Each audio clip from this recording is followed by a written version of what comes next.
Welcome to Storytelling with Data, the podcast where listeners around the world learn to be better storytellers and presenters with best-selling author, speaker, and workshop guru Cole Nussbaumer-Knaflic. We'll cover a wide range of topics that will help you effectively show and tell your data stories.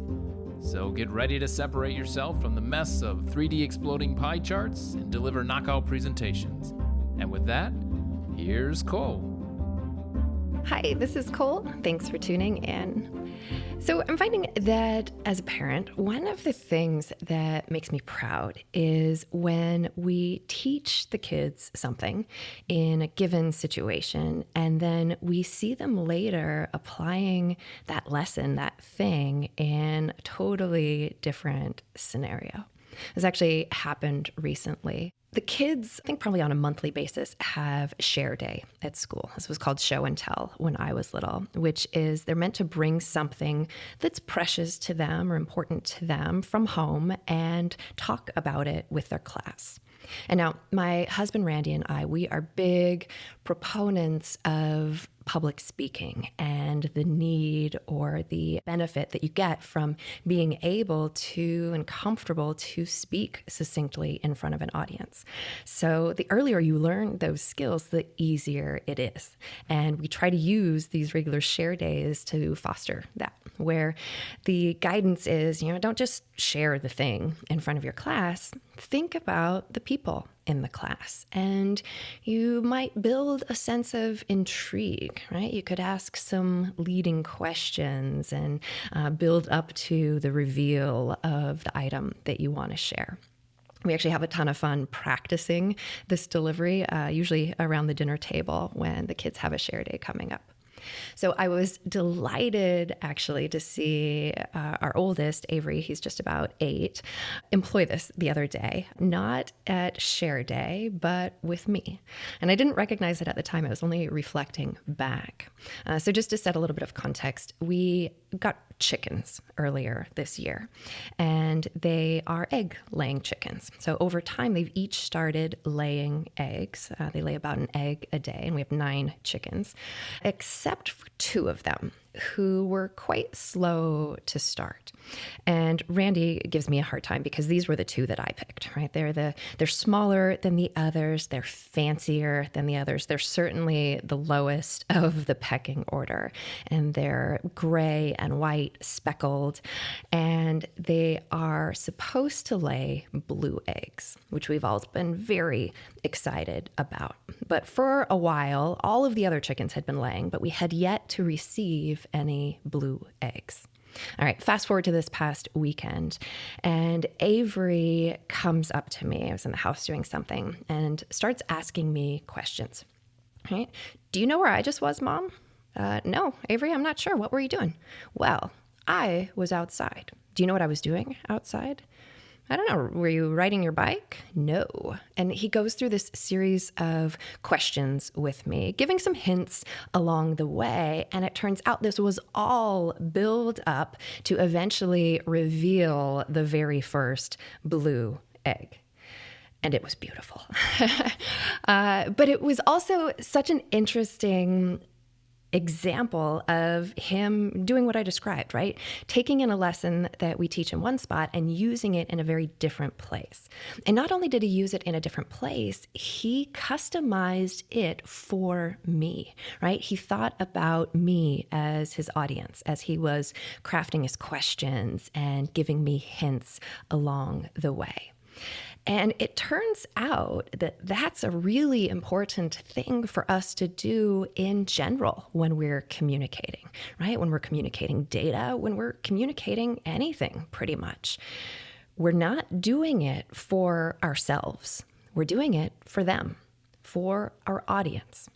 So today we're going to dive deep on audience. We're going to talk about why it's important to be clear on who they are, how we can narrow our audience for the purpose of communicating. We'll talk about strategies we can use to get to know an unfamiliar audience. And we'll also take a look at the very challenging and extremely common situation when you need to communicate something to a mixed audience. So with that, let's jump right in. And it probably makes sense for me to start by defining what exactly I mean when I say audience. So I think for some people, this conjures up images of, someone on a stage speaking to an auditorium full of people, which is one way to think about audience, but I think that's too specific. And when I'm talking about audience for our purposes here, I'm thinking much broader than that, where I would define audience as anyone that we're communicating to. And this could be in a meeting, could be something that we're going to be presenting on a video conference, could be something that we're creating and sending around to others, right? Those are the audiences, and they take different forms. They're made up by different people, right? And I'll actually often ask this in workshops. When we're talking about that component of who, right? Who are we communicating to? I'll have people throw out, suggest the different audiences that they're communicating to on a regular basis. And I spend a bit of time and let there be lots of pauses, because as we let folks sit a little bit more with this idea, they come up with more specific audiences. Where if I say, what sort of audiences do you communicate to? Think for yourself. What sort of audiences do you find yourself needing to communicate to on a regular basis? Might be senior leadership, maybe specifically the CEO or someone on a senior leadership team, the board, peers, clients. Maybe you communicate to the public. And then as we start to think about specific, sometimes the sort of audiences people will throw out, depending on what industry we're in and such, it could be auditors, scientists, engineers, store managers, regional managers, finance, HR, internal clients, external clients, regulators, right? The list of the types of people, the types of audiences that we communicate to is a long list typically. And as you can think about these different groups, they're made up of different types of people, right, who have different sorts of needs. Now, in the ideal scenario, we can get our audience down to a single person to whom we're communicating to, right? Because when we can do that, we can get really specific in meeting that person's needs, because we can think about what they care about. We can frame the way we're communicating to them in a way that's going to work for that individual person. And sometimes there is an obvious single person audience for what we're doing. For example, in the case where somebody asked you to do an analysis, right? Then your audience primarily is likely the person who asked for that piece of data or that graph or dashboard. Or in other cases, there might be a really clear decision maker, right? So we can get it down to a single person. We can ask ourselves, what do they care about? What motivates them? What scares them, right? What keeps them up at night? What makes them want to act? On the flip side of that, what makes them hesitant to act? How do they want to be communicated to? And actually, let's ground this in a specific example. I'm going to frame up an example here that we'll reflect on at a couple of points during the session today so that we can really make some of the concepts that we talk through more real and see how we would apply them in a real world situation. So let's imagine that you work as an analyst on a team and your organization has just done a big employee survey, right? You've asked about all sorts of different aspects of the work environment, and you and your team have just done a thorough analysis of this survey. And you had some hypotheses going in that you asked questions around and tested. And as you've dug into the data, really understood the sentiment of employees across different parts of the organization, you've confirmed some things, but there are also some surprises. Right, so we'll use this as our general framework for the example, because I think it's a scenario that people can pretty easily relate to.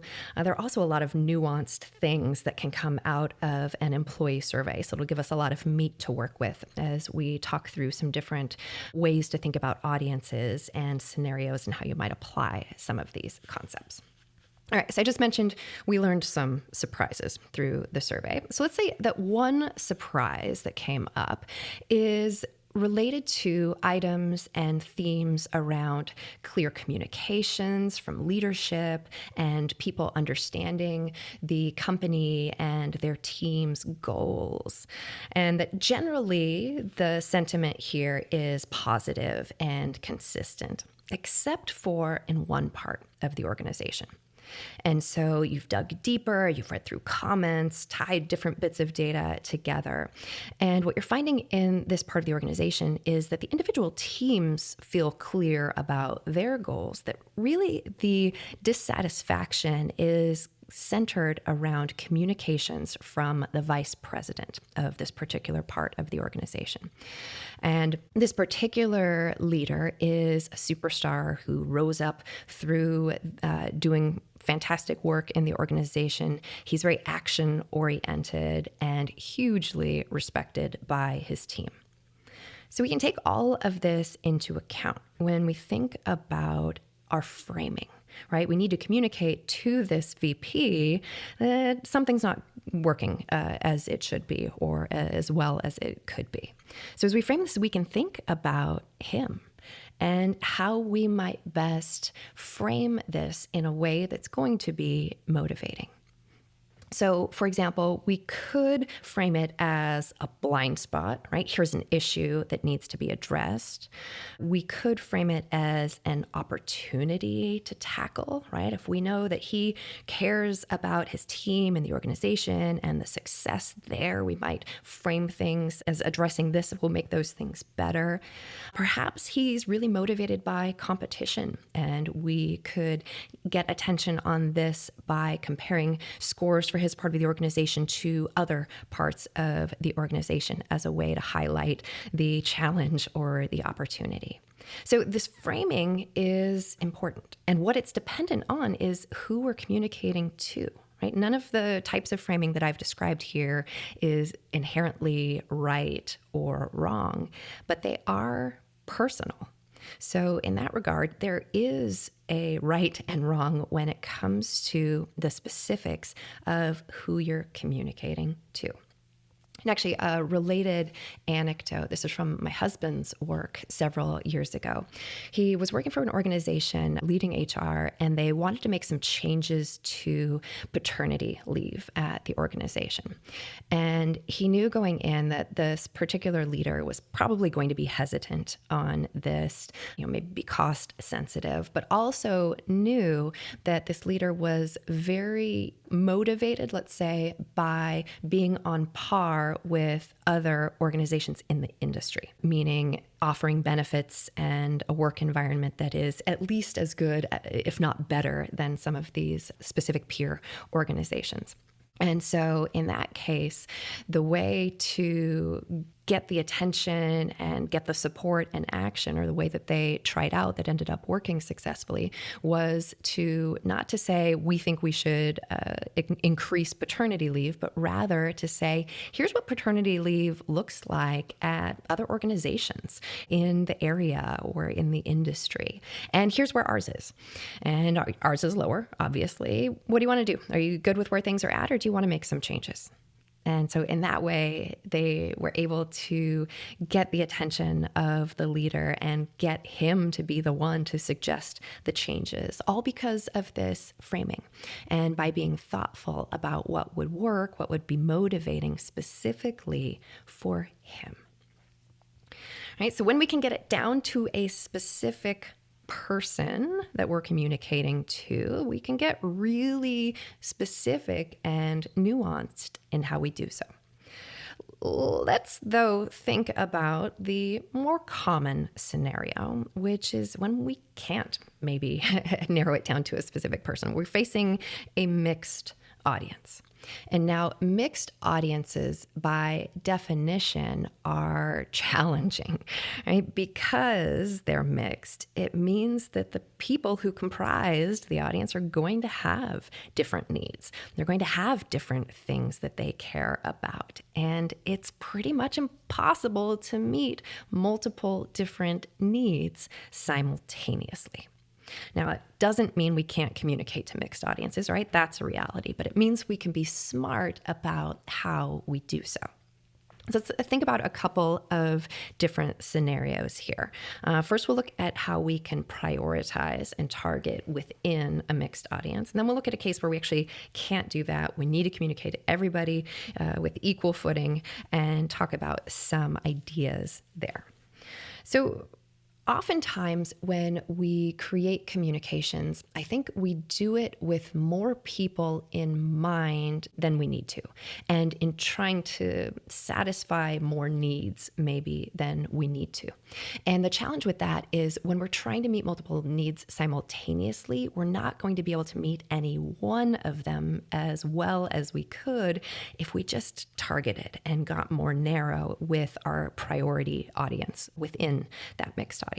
So let's take a look at how we might prioritize and target a communication within a mixed audience. All right, so let's look at an example, drawing back on this scenario of the employee survey. So let's start out broad and just imagine what different audiences might care about the data that comes out of this survey and what we learned from it. There's the leadership team, right? Probably in particular the CEO, managers across the organization, employees across the organization. Basically, everybody is going to care about some aspects of what we learn through the survey. The challenge is they care likely about different aspects or about aspects in different ways or at different levels. So anytime you find yourself facing such a broad audience, right, and it could be employees like we're talking about here, or customers, right, or all clients, or conference attendees, any big general audience, we want to think about how we can get more specific just when it comes to targeting our communication and prioritizing within that audience. So we can do that a few different ways. We can do it by being specific on what we found, by being clear on what we're recommending or what comes next, by being cognizant of the point in time, right? What needs to happen now versus downstream.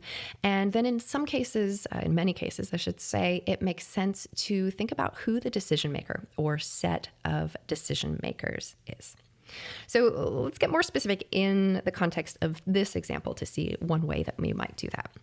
So we've got this employee survey. Let's say that the career development theme was low. Right? So we can imagine different parts of the organization already who might care about that, right? As soon as I say career development, probably the L&D team, right, learning and development, their ears perk up, but we're maybe not specific enough yet to really start targeting or prioritizing our audience. So let's get more specific on what we found. So the career development theme was low. And as we dig in deeper, I actually find that items related to training are low. And specifically within that, it's around availability and types of training that we're seeing lower sentiment. And so for sure, the L&D team's ears are perking up, right? What does that mean? Does that mean we need more training or different training? Then we can start quickly thinking about things like, do we have enough people for this? Do we have the right people for this? If not, does that mean we need to hire? Then recruiting would have to get involved. Or are we going to outsource? Now finance might get involved because the money, the costs that'll go along with that. But we're not ready to go down any of those paths yet. So we're getting more specific on what we've found. Let's even get more specific than that. Let's say we decide to look at these scores segmented by people who've actually taken some training and those who have not. And we find some interesting differences there, where it's those who've not taken any training that are actually scoring it lower. Well, so that could be for a couple of reasons too, right? It could be because the training that they want just doesn't exist, so they haven't taken any. Could also be that they're just not aware of, and so haven't taken advantage of, offerings that are already available. And you can imagine how the next steps then look different. And that's the next thing to be thinking about is, what does this mean we're recommending, or what comes next? And so if it's about training availability or visibility, we might want to think about the different paths that could lead us down. Right? If it's about people being aware of trainings that are being offered, it could be a simple communications program that we need to run to help make people aware, or use folks who've gone through training to promote it to their colleagues. On the other hand, if people just aren't finding it, they're not able to attend, and it's more of a systems issue, that would take us down a completely different path with a completely different set of people and audiences along the way. And so by being specific on what comes next, we can actually carve out part of that audience and ignore the other entirely, right? Because we don't need to communicate to them yet. So let's say in this case, we're going to recommend in the near term, we do a simple communication campaign. And then we'll reassess how things are looking in our mid-year pulse survey to see if it looks like that's addressing the issue, or if we might need to dig in more and take some bigger steps. All right, so we've figured out what we're recommending. And when we think about who that means, so eventually probably we'll need to pull in people from the communication department. We'll need the L&D team's expertise in probably framing and content. Eventually we'll need to think about employees, right? Because that's who we'll ultimately be communicating to. But when we think about what point in time we're at now, we don't need to think about communicating to employees yet. First, we need to think about nearer term, right? Employees are downstream. Nearer term, we need someone to say, yes, this is the thing to do, and here are the resources to do it. And that brings us to the decision maker. So let's say in this case, it's the head of L&D. That'll be the person who will be able to say, yes, let's do this, and assign an owner to it so it gets done. And this means that we can target everything we do with that L&D leader in mind. Right? So we went from the general example of an employee survey where we need to communicate everything to everyone, right? All the employees, all the leadership and such, down to a single person that we need to communicate to about this one thing. We did that by getting specific on what we found, what we're recommending, or what the near-term next steps are, what point we're at in time, and by identifying the decision maker. So I always encourage you, if you find yourself facing a broad or mixed audience, first thing to ask yourself is, can I prioritize within that? Because oftentimes there will be ways to do so where you may still be, in this scenario, for example, I may still be communicating about this general idea to the full executive team, for example. But I can take the L&D leader aside and really target this piece to them so that we get the attention and the action that we need. I should mention at this juncture that there are a number of exercises in Let's Practice in the book that help you think through narrowing and prioritizing audiences. There are some canned scenarios similar to what we just walked through, where you think about a given scenario and how you might tailor things within that. And there are also some that are more open-ended for you to think about with a specific work project in mind, and questions to ask yourself and work through in an effort to prioritize and target for purposes of communication. We also have some related exercise in the Storytelling with Data community. I'll make sure to link to all of these resources in the show notes so that you have those for reference. All right, so we've talked about the scenario where we can get it down to a single person. We've talked about another scenario where you can prioritize a target audience within a larger audience. Let's keep getting a little more nuanced here and talk about another common scenario, which is where you can't do either of those things. You're facing a mixed audience and it has to be mixed, and you have to make that work.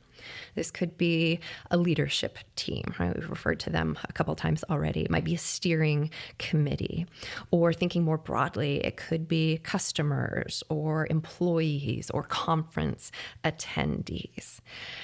This is a tough scenario, and it's tough for the reasons that I mentioned before, which is just that different people are going to care about different things, are going to have different needs, and that makes it hard to meet them all equally and simultaneously. But that said, there are some things that you can do to try to set yourself up for success when it is a mixed audience that you're communicating to.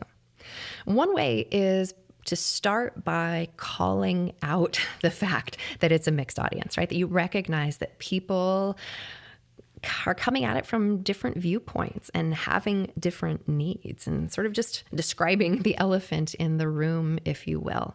But then also having a thoughtful plan on how to address those needs, right? So if I'm going to the leadership team, I might generally stay big picture, but when I think about the differences, I know there are some people who are going to want more detail, right? So I can call that out. We're going to say big picture today, but Fred, I know you really like a higher level of detail.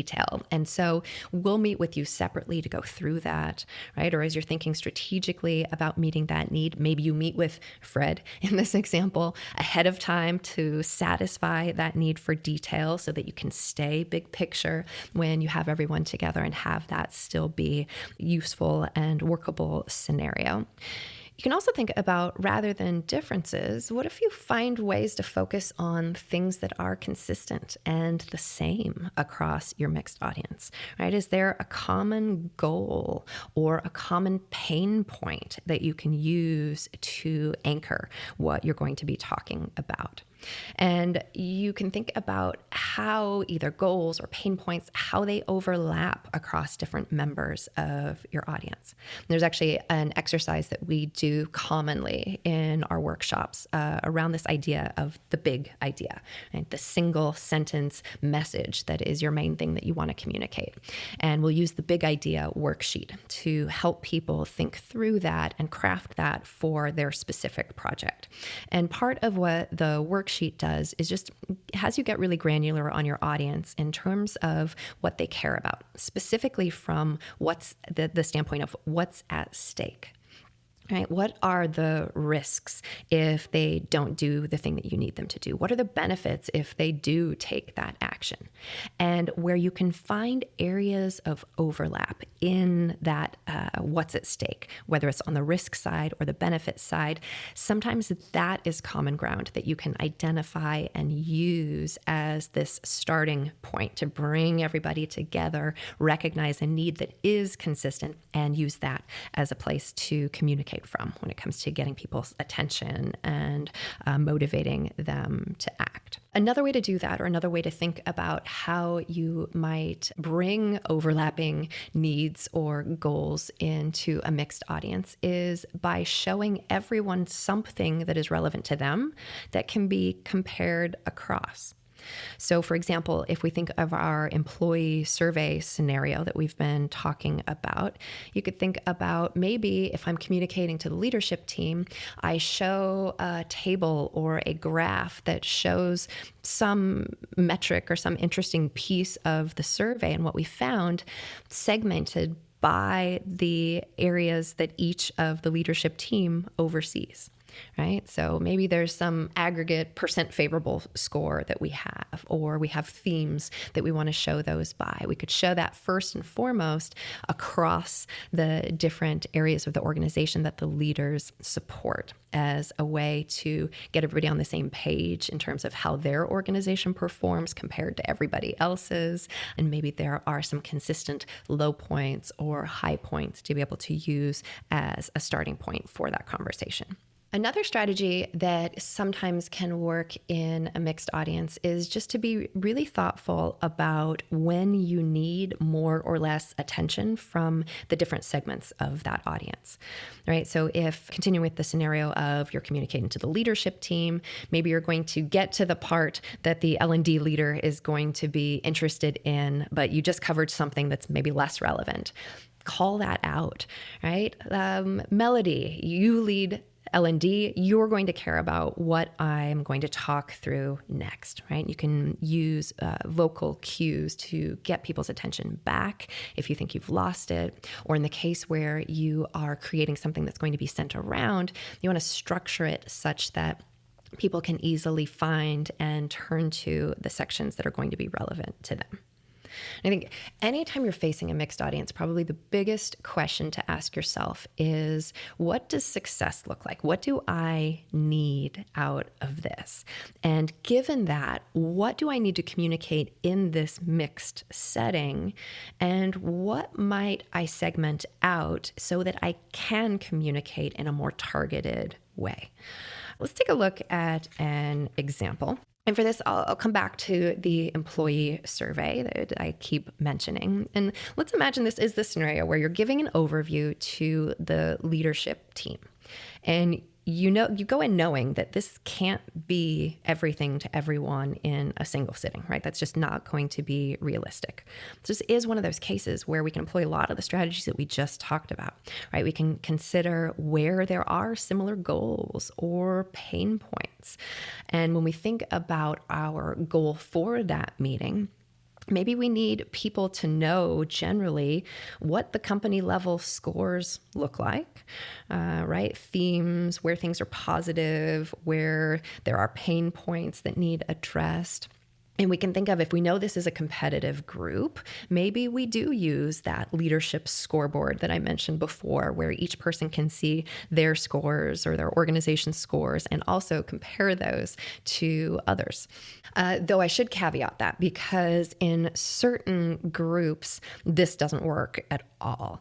And actually, anecdote from when I worked at Google. There was a particular part of the organization that I supported at one point, and the leaders in that part of the organization, actually I'll call it out, it was sales. The leaders in the sales organization were hugely competitive, such that we knew if we put the leaderboard sort of table or visual that I've been talking about in front of them, that it would completely derail everything, because people would be so intent on where they performed better or worse than their peers who were also sitting around the table. And so in that case, we realized we can't do that communication in a group like that. We can talk about how sales looks overall, but when it gets to the individual breakdown by leader, we need to do that in a one-on-one setting. And also, even there, rather than get into this rat hole conversation about how they compare on these individual elements, we had to take names off so that a given leader could see theirs and they could see maybe the range, right? The maximum and minimum across other parts of the organization. So they still had some context to use from a comparative basis, but weren't able to make the specific comparisons to how their organization performed or scored compared to their peers.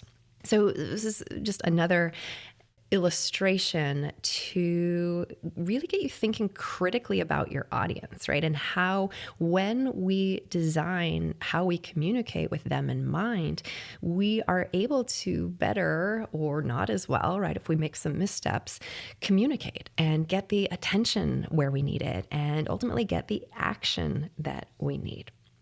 Right. So back to this employee survey, right? So we're communicating to the leadership team. Let's imagine that we have found an overlap when it comes to their interests or concerns. And that is around attrition, right? People are sensitive to attrition. They want to drive attrition down. But their motivations for doing so are actually quite different when we look at the individuals.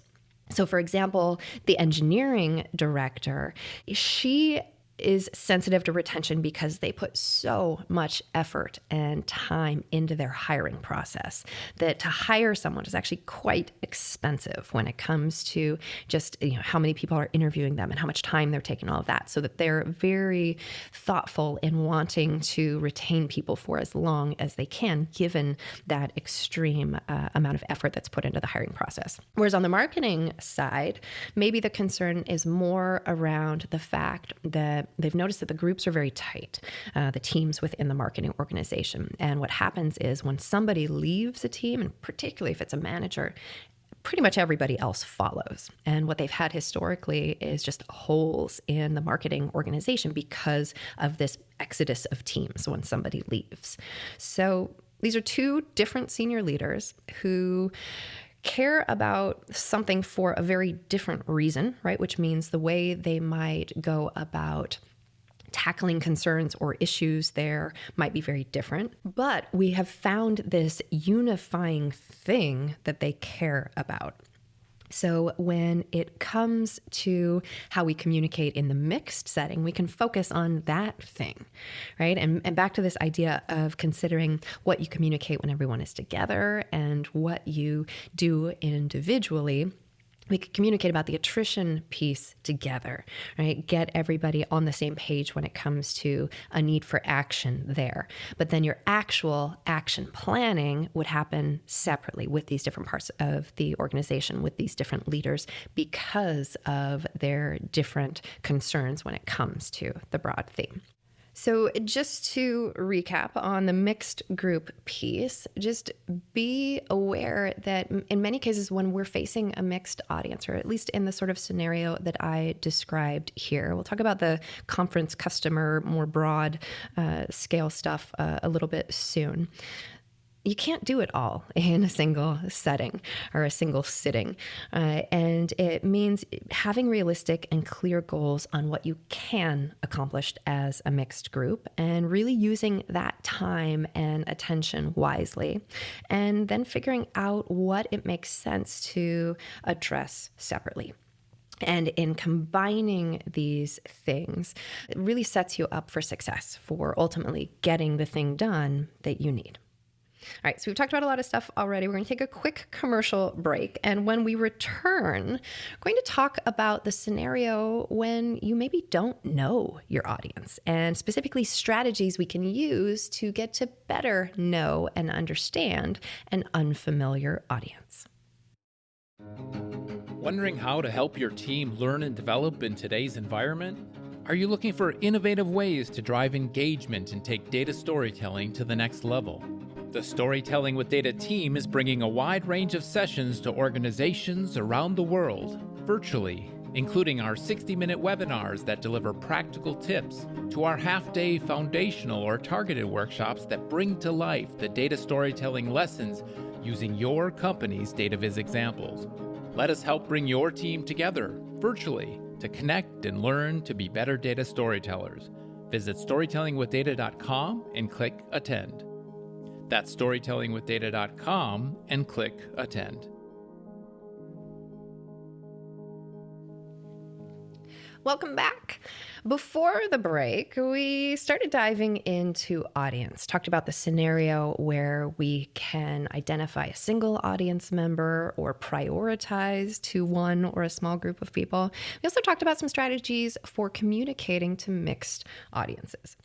And remember, the reason that we're doing all of this is so that we can be thoughtful about how we communicate to our audience, right? Taking their needs into account. But this brings up the question, what do we do if we don't know our audience, right? Then how can we tailor things to meet their needs? So let's talk about some strategies here. So I'd say if you don't know your audience, the number one thing I would recommend when it's feasible is talk to them. Right? Ask questions, get to understand these things that we've been talking about, what motivates them, what they care about, what scares them.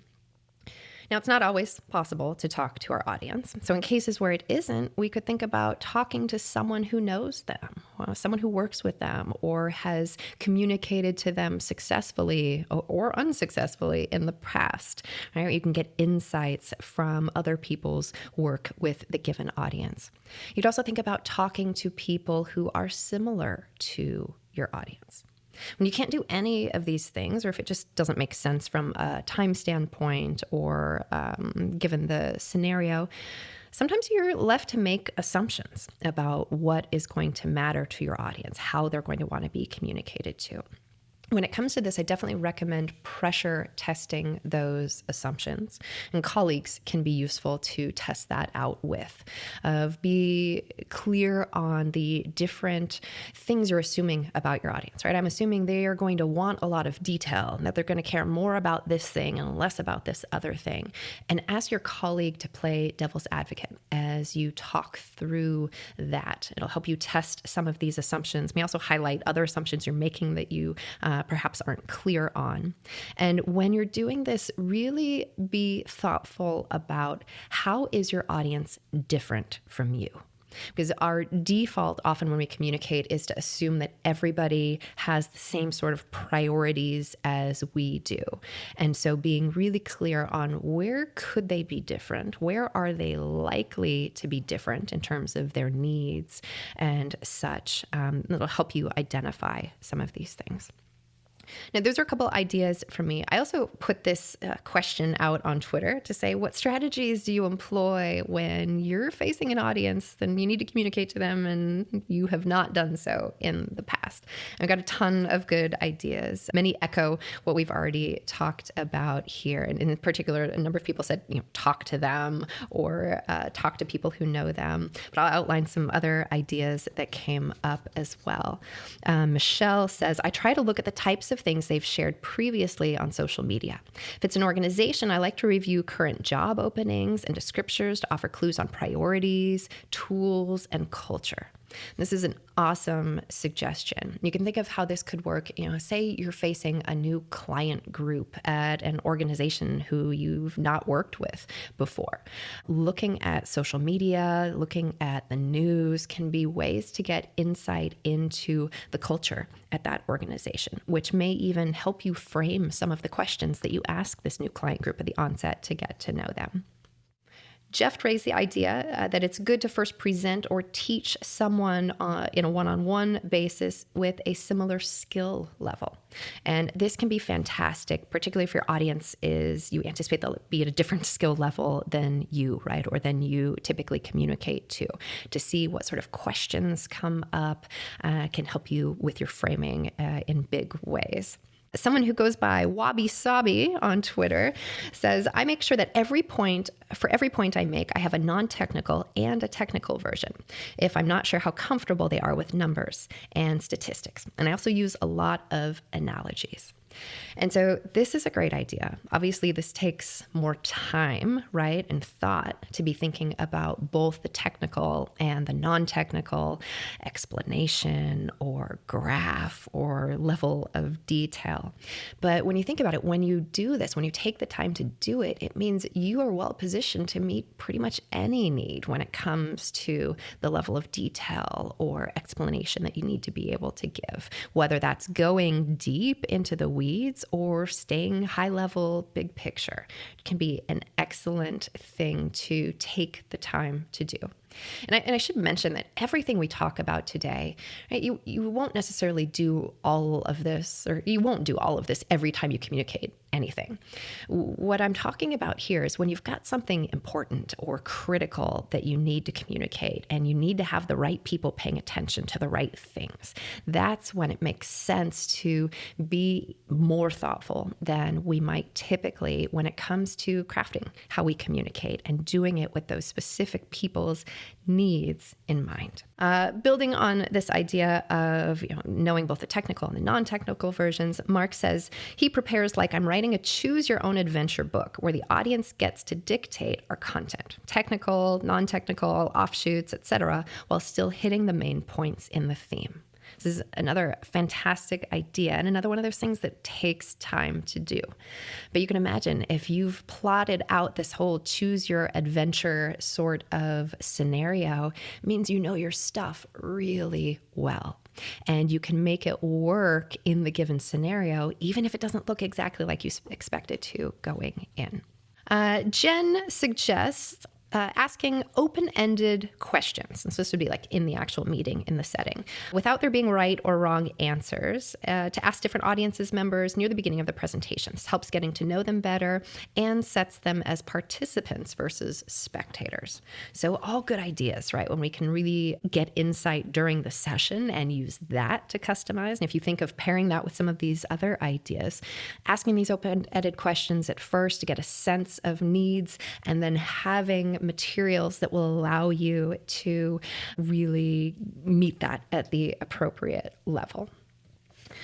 Let's see, just one more of these that I'll highlight. Lib said, prepare, full stop. That in itself gives me the confidence to deliver and be in the moment when executing. That, and knowing that perfection is elusive. There will always be room for improvement, and I know I'll always do the best I can and get better with each attempt. And all I can say is a big +1 on all of that, right? The more prepared we are, the better we're going to be able to adjust things as we need to and really focus within our content and our message on the things that we know are going to resonate with our audience. And actually, I'll highlight one more of these suggestions. This was by Andy. He took the framing of this being maybe a conference or a workshop style presentation, where he says, question the organizers ahead on the profile of attendees, their skill level and objectives, what platform and how they'll interact, how many attendees, and whether it's part of a series. If so, what are the others? Can I see an agenda? Steve added what Andy says plus what is important to them.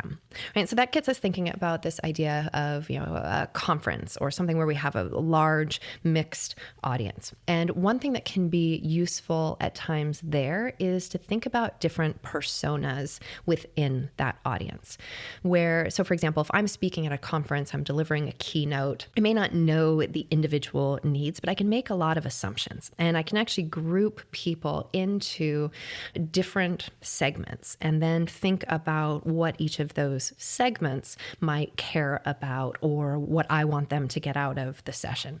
Right? So for a keynote, let's say I'm talking about storytelling with data, I might think about my audience in terms of, well, there are leaders there and I want to make them aware of this important thing and that it's a skill that needs to be developed, that people aren't just naturally born with for the most part. So maybe my message to them or the thing I need them to understand is that it's a worthy investment to help people get good at this. Another persona that might be in my audience is the manager persona, right? Someone who's looking for tips to bring back to their team or might be assessing trainings that they could bring into their organization or their team. And then another persona might be the individual contributor who's looking for strategies and tactics to be able to employ in their day-to-day or use to influence others around them. So I can segment a very large audience into a couple types of people. And that's certainly not the only way to segment it, but one way that we can think about and be thoughtful about their needs and also what message or what thing I want to impart on them to help meet those needs. And anytime you find yourself facing an unknown audience, it can be helpful to think about both where are things likely to go right and where could they go wrong. And so one useful exercise is to actually brainstorm these things. And you can, if you're open to it, get a blank piece of paper and actually sketch.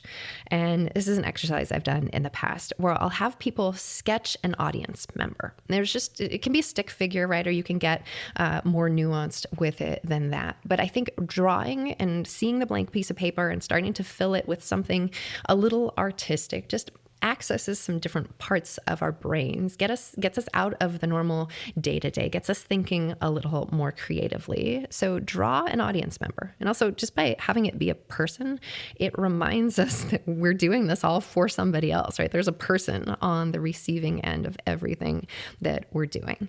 So draw the audience member. And again, it can be a stick figure. You can get fancy. And now draw a line down the middle of the paper.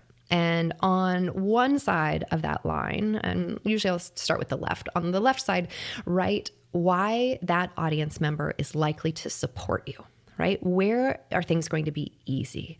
Where are they going to, how are they going to be a fan of who you are or what you're doing? Why are they likely to be on board? And write as many thoughts there as you can. These don't need to be complete sentences, but just brainstorming. Things that they're going to like, the things that you can do that are going to delight them, places where they will likely be in agreement. And then on the other side, the right-hand side, we think about the flip side of that, which is where are they likely to resist you? Where might they have biases, where they are already going to be skeptical coming in? What points are you going to want to make that they may have contention with? And get as dark and realistic, I guess, as you can there. Because the more thought you can give to how things could go wrong ahead of time, the better prepared you'll be. And it makes the scenario more likely that things will go well, right? But the better prepared you'll be to address these things. That's the next step now, is think about, okay, now given all of these ways that I'm expecting support and all of the ways that I could meet resistance, how do I navigate through that? And how can I try to set myself up for success given these things? Going through that effort of brainstorming may cause you to think about some novel ways to address potential issues as well.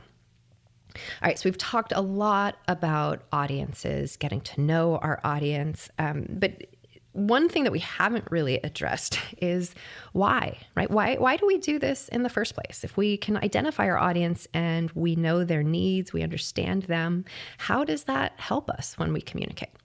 And it turns out there are a ton of aspects of the communication that we can tailor when we know our audience and when we can get specific on who they are and what they need. In general, there are things like, how are we going to communicate to them? Is it in person? Are we going to have a video conference? Do we just give them a phone call or send them an email? You can also think about the length, right? Is this someone who's busy and I need to keep things short and succinct? Or are they going to have a lot of patience and it's a topic that they want to dig into and we can spend more time?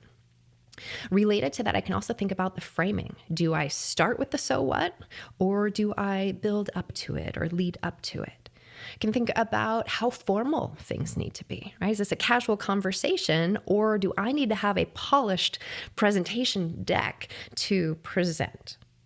And on that note, we can also customize the actual materials when we're thoughtful about who we're communicating to and how they want to be communicated to. We can think about things like, is it a presentation deck? Is it a report? Do I project slides onto the screen or computer, or do I send a handout or have something printed?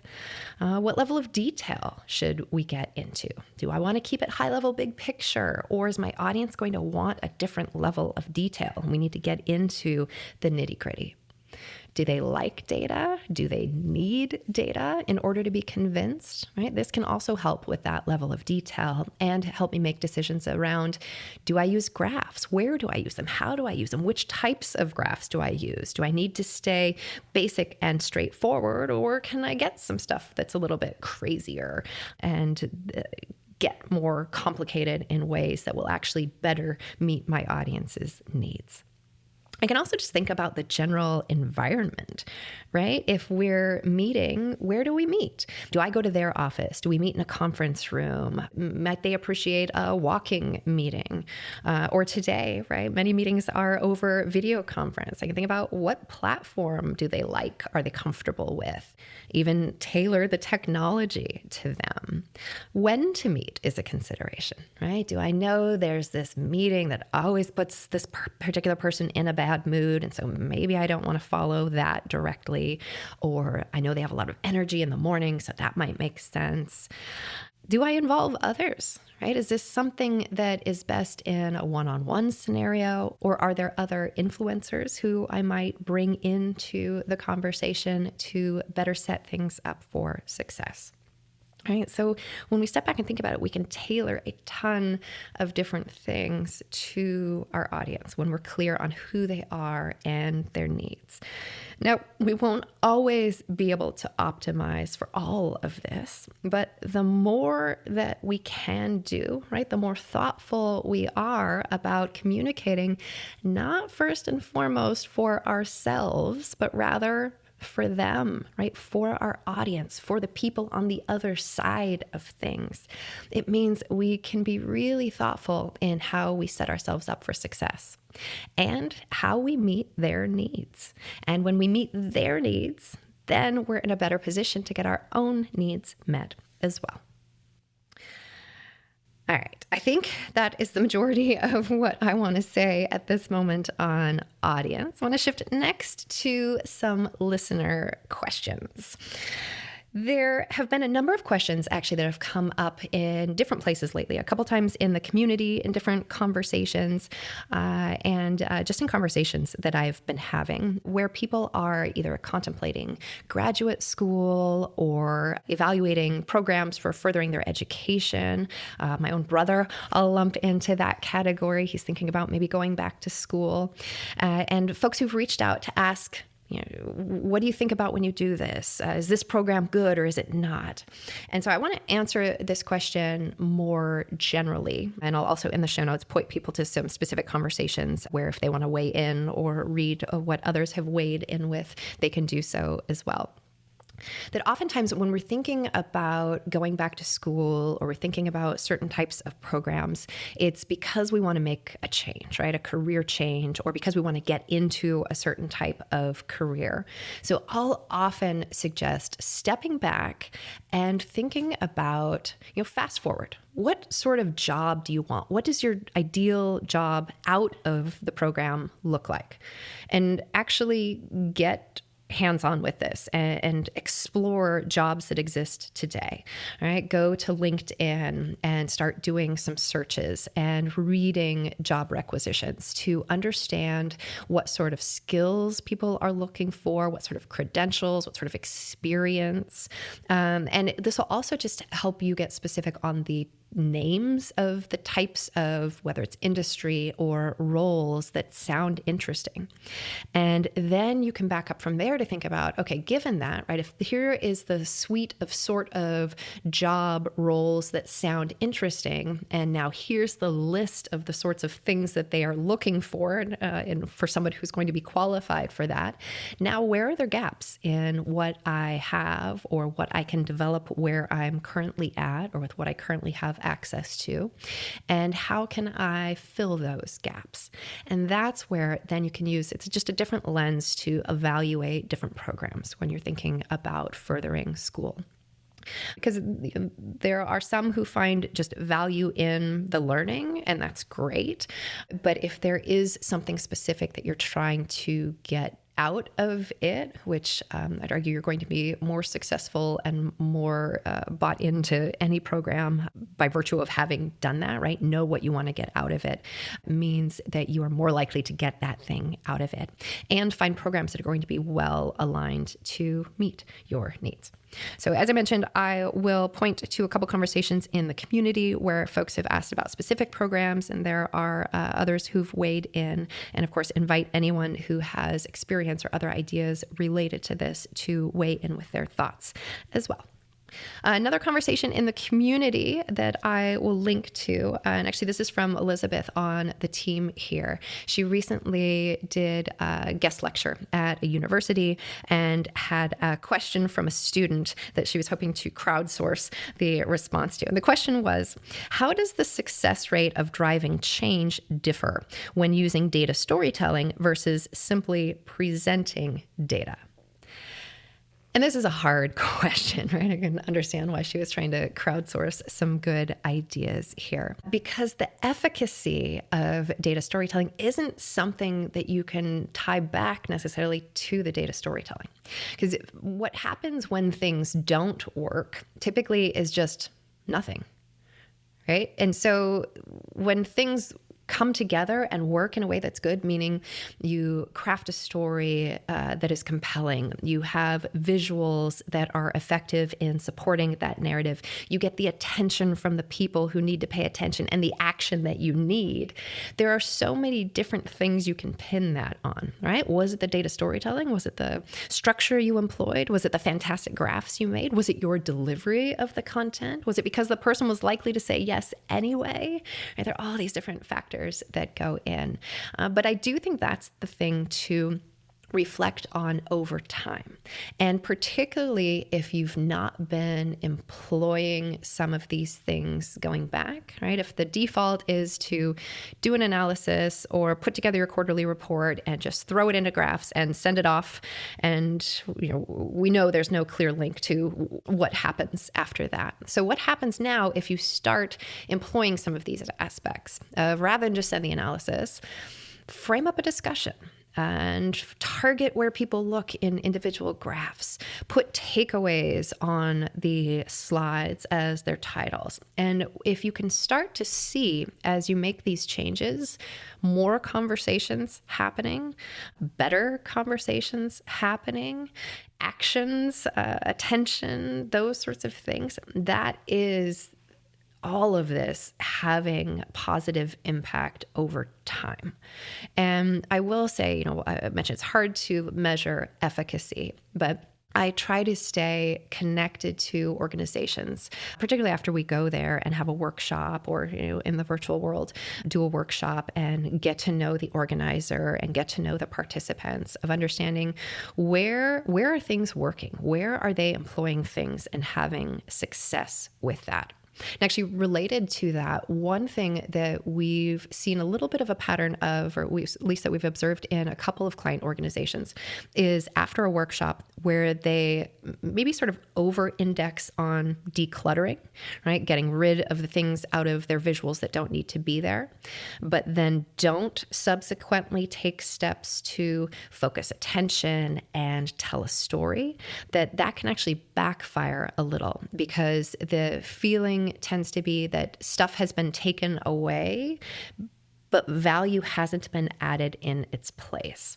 So, and this is a very specific example, right? But when you consider the craft of communicating with data, and data storytelling in particular, we have a lot of different levers that we can, or dials we can turn, I guess, in different ways.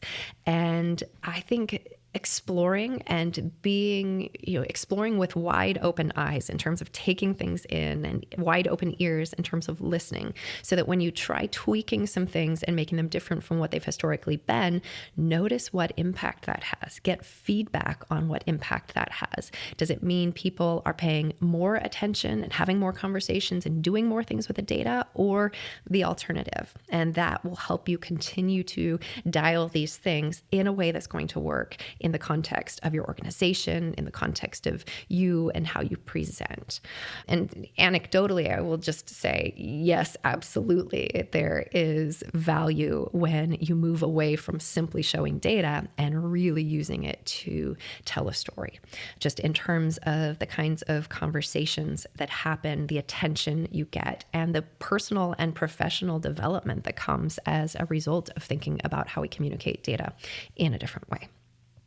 All that said, I'll again link to the conversation in the community for others who might want to weigh in.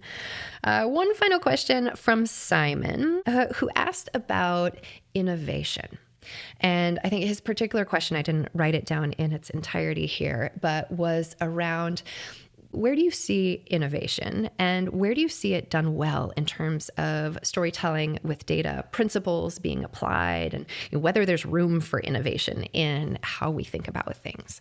And there is absolutely room for innovation, smart innovation, I will say, however, because if we think of when we're communicating primarily and teaching primarily, it's in the setting of business communications, which means you don't usually want to just suddenly go crazy and innovative in your, quarterly review or whatever the case may be. It's not the right setting usually for that, with some exceptions.